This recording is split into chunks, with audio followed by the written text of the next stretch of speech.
इसके बाद वह अपने घोड़े पर सवार होकर योग्य राजकुमारी की खोज में निकल पड़ा। चलते चलते राजकुमार एक नगर में पहुंचा। वहां पहुंचकर उसने सोचा, अगर मैं अपने राजकीय वस्त्र पहनकर रहूंगा तो लोग मुझसे डरेंगे या प्रभावित होंगे। मुझे एक साधारण व्यक्ति की तरह दिखना चाहिए ताकि मैं सही मायनों में एक योग्य पत्नी की तलाश कर सकूं। यह सोचकर उसने अपने राजकीय वस्त्र उतारकर एक साधारण व्यक्ति का वेश धारण कर लिया और नगर में घूमने लगा। लेकिन उसने देखा कि नगर के लोग बहुत डरे सहमे से थे। रात की बात तो छोड़िए, दिन में भी लोग घरों से बाहर निकलने से डरते थे। उसने लोगों से इसका कारण पूछा तो एक व्यक्ति ने बताया, इस नगर में एक राक्षस का आतंक है।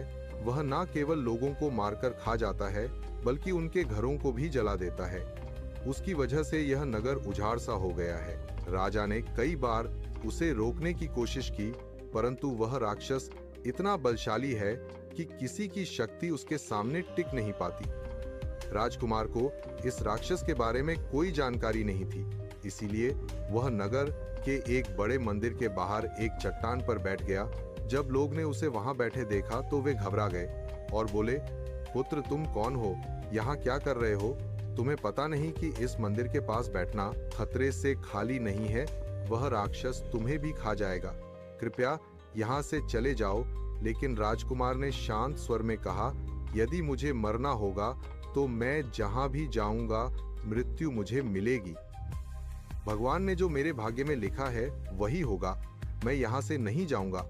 मंदिर के पुजारी ने भी उसे समझाने की बहुत कोशिश की, बेटा तुम देखने में बहुत अच्छे परिवार के लगते हो, सुंदर और सुशिक्षित भी हो। यहाँ व्यर्थ बैठकर राक्षस का आहार क्यों बन रहे हो? मेरे साथ मेरे घर चलो, वहाँ सुरक्षित रहोगे। लेकिन राजकुमार ने मना कर दिया और कहा, नहीं, मैं कहीं नहीं जाऊंगा। अगर मृत्यु मेरे भाग्य में है तो मैं यहीं मरूंगा। जो भगवान चाहेंगे वही होगा। राजकुमार की जिद देखकर लोग धीरे धीरे वहां से चले गए और मंदिर के चारों ओर सन्नाटा छा गया। राजकुमार उस चट्टान के पास एक विशाल पेड़ पर चढ़ गया और राक्षस का इंतजार करने लगा। जैसे जैसे रात गहरा गई, एक भयंकर राक्षस वहां आ पहुंचा और चट्टान पर बैठ गया। राजकुमार पेड़ की शाखाओं से छिपकर उसे ध्यान से देखता रहा। उसने सोचा, तो यही वह राक्षस है जिसने इस पूरे नगर को डरा रखा है।